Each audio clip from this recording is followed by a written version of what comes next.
TVK అధినేత విజయ్ సాధించిన చారిత్రాత్మక విజయంపై మాజీ మంత్రి వైఎస్ఆర్ కాంగ్రెస్ పార్టీ నాయకురాలు ఆర్కే రోజా ఆసక్తికర వ్యాఖ్యలు చేశారు.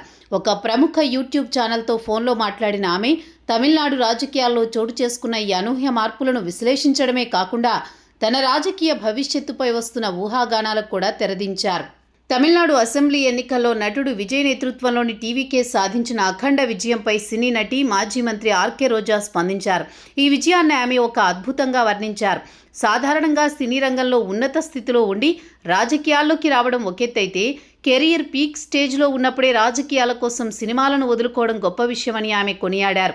గతంలో ఎంజీఆర్, జయలలిత, ఎన్టీఆర్ వంటి వారు ముఖ్యమంత్రులు అయ్యారని, కానీ ఇంత చిన్న వయసులో ఎవరి మద్దతు లేకుండా సింగిల్ పార్టీగా వచ్చి విజయ్ చరిత్ర సృష్టించడం అసాధారణమని ఆమె ప్రశంసించారు.